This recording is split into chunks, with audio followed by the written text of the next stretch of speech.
Salut, c'est Aka de Akaline. On se retrouve aujourd'hui pour un petit test de produit. J'ai été contacté il y a quelques temps par la société GFX Go. Donc GFX Go, c'est une société qui est spécialisée dans la vente de compresseurs booster. Donc c'est un 2 en 1. Afin de réaliser ce test, ils m'ont envoyé donc l'un de leurs modèles les plus aboutis. Ici le Max, donc qui est capable de délivrer 4000 ampères en crête. Donc c'est un test pour lequel je ne suis pas payé, pour lequel je peux, et je vais même aller plus loin, je dois donner mon avis le plus objectif. Je vais quand même rester sur des présentations factuelles des choses. C'est-à-dire que dans un premier temps, je vais vous présenter le produit tel qu'il est livré, du moins les éléments qui sont livrés avec, quelles sont ses fonctionnalités. On va ensuite, dans un premier temps, faire le test de la partie booster. Et enfin, la particularité de ce produit qu'on va également tester, ça va être tout ce qui est capacité du compresseur, voir dans les faits ce compresseur, est-ce qu'il est vraiment viable, est-ce que je peux vraiment m'en servir, ou est-ce que c'est un gadget qui a été intégré histoire de dire que. Pour faire simple, là on est donc sur un compresseur qui a une capacité de batterie de 28 500 mAh. Là pour l'exemple, ça fait l'équivalent de 2 batteries de DR650 de mon côté. Donc autant dire qu'on a une belle autonomie. Concernant le produit, il est donc livré et fourni avec cette petite mallette en EVA qui est compartimentée, qui est plutôt bien pensée. C'est plutôt appréciable, ça permet de bien ranger le tout, de gagner un maximum de place. Et l'ensemble doit faire à peu près dans les 2 kg. Dans cette valise, nous allons trouver donc notre booster, sur lequel on va revenir après. Les pinces de démarrage. On va retrouver ici la prise secteur. Ici, nous aurons l'allume-cigare, donc qui est assez long. Sur cette finition max, on dispose d'une prise, ici 12 volts, qui permet de faire tourner le compresseur non pas sur la batterie du système, mais sur la batterie du véhicule. Le booster en lui-même, d'une dimension, voilà, je vous montre par rapport à la main, assez contenu, moi je trouve, pour les deux fonctions réunies. Donc il faut penser que c'est un fait booster avec une batterie de 28 500 mAh et d'un compresseur. Compresseur qui a une capacité de débit d'air de 35 litres par minute. On va retrouver ici, donc tout simplement, comme je vous disais, la prise pour faire fonctionner le booster en direct sur la batterie, des lumières d'appoint.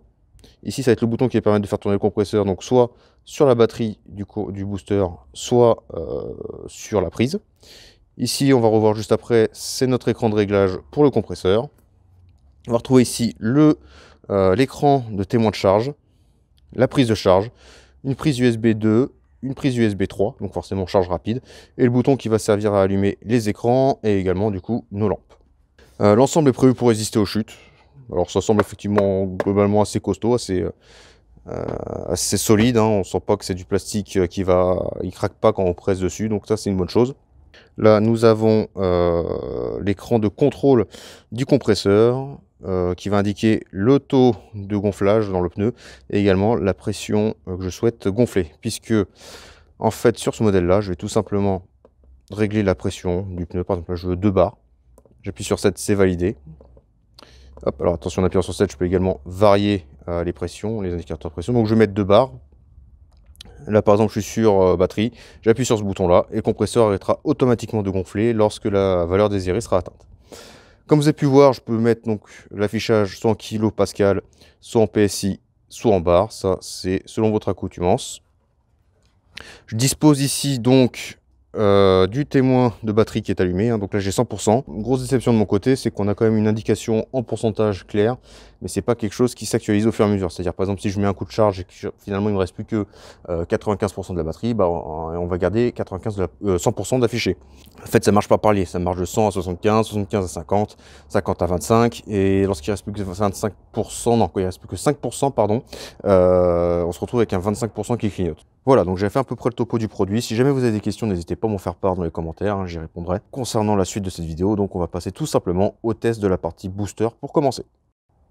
Et donc nous voici devant le moteur du Frontera. Donc je rappelle que c'est un V6 atmosphérique essence de 3 litres de 2 cylindrés. Vous pouvez voir ici qu'il me reste que 1,6 volts dans la batterie. Donc autant dire rien du tout. Là c'est simple, quand je tourne la clé, il se passe rien. Donc 1,6 volts c'est simple, c'est une batterie qui est morte. Donc là le véhicule ne pourrait absolument pas démarrer par ses propres moyens. Donc là, ça tombe bien, on a un booster qui, comme je vous disais, est assez puissant. Lorsque vous avez vu le test du Bitur, celui-ci délivrait un courant de 800 ampères. Donc là, on est à 4000. Donc on va voir si c'est suffisant pour démarrer notre bon vieux Frontera. Donc ici, nous avons la prise pour mettre les pinces. Donc comme je vous disais, on ne peut pas se tromper, il y a un système de détrompeur. C'est impossible de faire ça dans le mauvais sens. Donc là, je vais tout simplement insérer. Hop, voilà, comme ceci. Hop, je vais le pousser ici, ça me paraît pas mal. Donc on va respecter la polarité de la batterie. Ici, j'ai mon moins qui va venir et mon plus ici. Voilà, hop, j'appuie sur le bouton power du starter qui est par ici. Voilà. Donc là, on se retrouve côté habitacle. Donc là, on est côté habitacle. Le booster est branché. Ah, bah super. Le fait de qu'il soit branché, on a bien une tension délivrée. Je ne sais pas si vous voyez les voyants à cause du soleil. En tout cas, la ventilation s'est mise en marche. Le panneau aussi, ici, nickel. Et donc, je suis bien au point mort. Si je démarre. Bon, bah écoutez, pour une batterie qui a 1, et quelques volts, je crois que ça marche pas trop mal, hein, pas besoin d'en dire plus. Alors je sais pas si vous m'entendez avec le bruit du moteur, hein, mais voilà, j'ai tout simplement débranché les prises comme ceci. Et là, j'aurais plus qu'à retirer mon booster et à repartir vers de nouvelles aventures. En termes de charge, on est à 100%, donc on n'a même pas consommé 25% de la batterie pour démarrer ce moteur. Donc autant dire qu'on a de grosses capacités de démarrage avec ce booster. Donc comme vous avez pu voir, hein, le booster fonctionne parfaitement. On est bien loin d'ailleurs du maximum qu'il est censé fournir, puisqu'en théorie, il peut démarrer des moteurs de 10 de cylindrée, donc des moteurs de camion. Hein. Seconde partie du test, on va voir tout ce qui est capacité du compresseur. Donc là, on va commencer avec un pneu moto, un petit diamètre qui pourrait correspondre aux traillistes, aux enduristes. Et encore, ça fait un gros pneu pour les enduristes, puisqu'on est sur du 130/80 par 17. Donc là, c'est la roue arrière de mon TDR. En termes de pression, donc, ce pneu est censé être à 2,25 bar. Donc, toute première chose à faire pour notre test. Bon, je pense qu'on est pas mal. On peut replacer l'obus. L'obus est placé, l'obus est serré. Donc maintenant, on va sortir notre accord. Donc attention, hein, cette partie-là devient vraiment chaude à la fin de l'utilisation du compresseur. Ici, je vais tout simplement donc démarrer mon compresseur et je vais régler ma pression sur 2,25 bar. Voilà. Hop, 7. Donc là, je pose ça là. Hop, c'est prêt à gonfler. Voilà, si j'aurais peut-être pu utiliser l'extension. Bah écoutez, on s'en occupera sur les prochains pneus. Là, je vais tout simplement appuyer sur ce bouton-là. Et à partir du démarrage du gonflage, hein, je vais accélérer la vidéo. Mais on va chronométrer le temps qu'il lui faut pour atteindre cette valeur. C'est parti.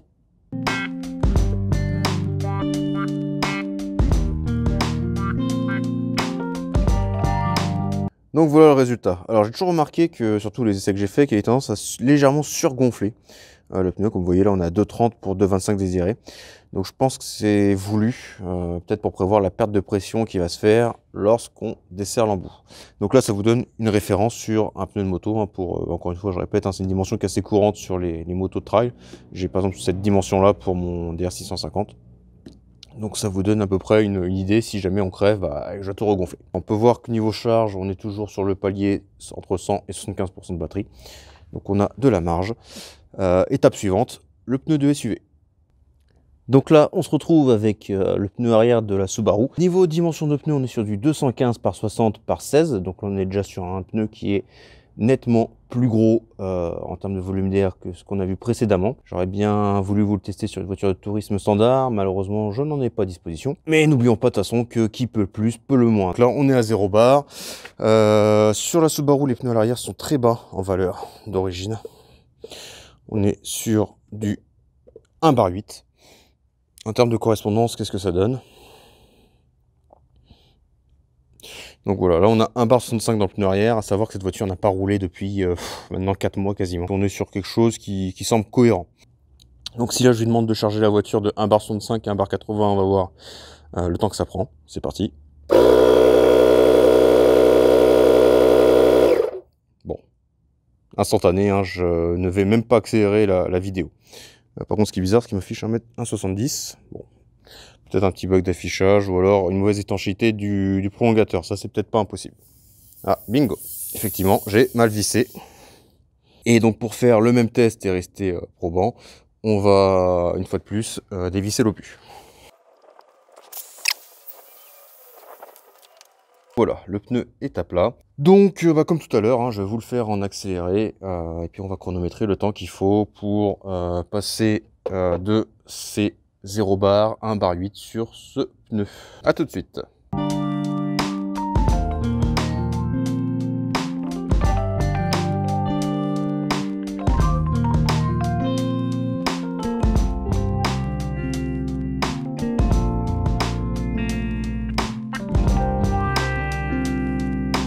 Et voilà, le gonflage est fini. Donc comme tout à l'heure, hein, on voit qu'il est monté pourtant à 80 dans le gonflage, puis il redescend à 70 dans l'affichage. Je ne saurais pas vous dire à quoi c'est dû. C'est la première fois que je constate ça. En termes de charge de batterie, donc on peut voir que maintenant on est entre le palier 75 et 50% de batterie. On va passer sur la dernière phase du test, donc c'est-à-dire le pneu de 4x4, que le temps de déplacer pour moi tout le matériel, et on se retrouve tout de suite. Alors, on est devant le pneu avant du Frontera. Je pense que le test, on va le faire en 2 parties. On est donc sur du 245 par 70 par 16. Donc le premier test, tout simplement, par exemple, j'ai déjanté. Voilà, j'étais en tout terrain léger, j'ai déjanté pour je ne sais quelle raison. J'ai pas de dégâts, j'ai pu remettre mon pneu, tout est étanche, je décide de regonfler. Donc on va retourner sur une pression raisonnable. Et la seconde partie du test, on va simuler le fait que j'ai fini ma sortie tout terrain et finalement je désire reprendre la route et que je regonfle mon pneu à la bonne pression pour reprendre cette route là. Donc sans plus attendre, je vais comme d'habitude dégonfler le pneu en retirant l'obus.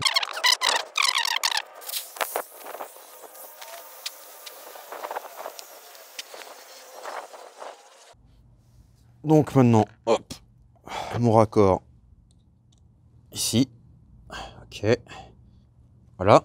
Alors, la pression routière sur le Frontera, c'est du 1 bar 80. Donc ici, on va donc, dire pour du tout-terrain léger, viser un bar 50. C'est pas déconnant. Comme d'habitude, je vous mets en accéléré, puis on chronomètre ça. C'est parti.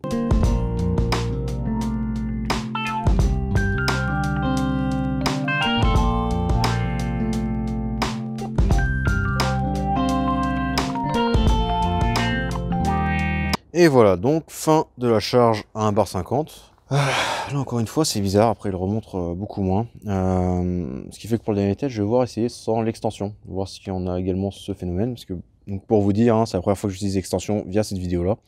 Et je n'avais pas ce phénomène d'afficher moins de pression que demandé lorsque j'utilisais l'embout en direct. En termes de batterie, on voit qu'on est toujours dans la tranche 75-50%. Et voilà, donc on se retrouve comme prévu, donc cette fois-ci branché en direct. Ça pourrait poser au sol, j'aurai assez de câbles. Néanmoins, pour vous faciliter la visibilité, je vais le tenir. Donc là, on a 1 bar 35 pour les 1,5 demandés. Donc c'est un petit peu décevant de ce côté-là. Je pense que l'extension fausse un peu la donne. Du coup, on a dit qu'on repartait sur la pression route. 1 bar 8. On va voir combien de temps ça va prendre donc de ces 1 bar 35 à 1 bar 8. Allez, c'est parti. When you're surrounded by darkness, open your eyes. Look. Voilà, donc il manque encore un petit peu. Bon, là on est beaucoup moins quand même. 0,5 bar, c'est 3 fois rien. D'ailleurs, si je relance pour voir. Bon, il charge la mule de lui-même. Donc là, on est sur la bonne valeur. Bon, écoutez, peut-être un petit dysfonctionnement. Je ne saurais pas trop vous dire. Néanmoins, bon, 0,5 bar, c'est rien du tout. Voici ce test qui se termine. Donc, vous pouvez voir qu'il y a un peu moins de luminosité. Pour cause, puisque je m'en suis servi dans sa fonction booster. Donc, sur mon téléphone professionnel, un Crosscall X3 que j'ai quasiment vidé. Il me restait 6% de batterie que j'ai rechargé. Et du coup, en termes de charge, on est toujours sur le palier 50-75%. Donc autant vous dire que on a vraiment de la marge avec cette batterie. En termes de prix, sur ce modèle en 400 ampères, JF Ego le vend pour un tarif de 200 €. De ce que j'ai pu comparer par rapport à la concurrence et par rapport aux prestations fournies, on est sur un prix qui est tout à fait correct. Pour les personnes qui seraient intéressées par ce produit-là en lui-même, comme je l'ai dit, j'ai pas touché de rémunération pour ce test. Néanmoins, j'ai négocié un code promo. Donc le code doit normalement être activé au moment de la parution de cette vidéo. Je vous le mets en description. Je vous mets également en description tout ce qui est lien. Voilà, donc c'est ainsi que s'achève ce test. N'hésitez pas à me faire un feedback dans vos commentaires sur ce que vous en avez pensé. Est-ce que la manière dont a été mené le test vous convient? Ça m'intéresse, notamment pour d'autres potentiels futurs tests. Donc là, on n'est plus sur un système, on sera plus sur un système de vidéo cadencé à toutes les 3 semaines qu'auparavant. Mais à défaut de ça, je pense qu'on va privilégier la qualité et la quantité. Mais ça, c'est une autre histoire. Et en attendant, je te dis salut, à la prochaine.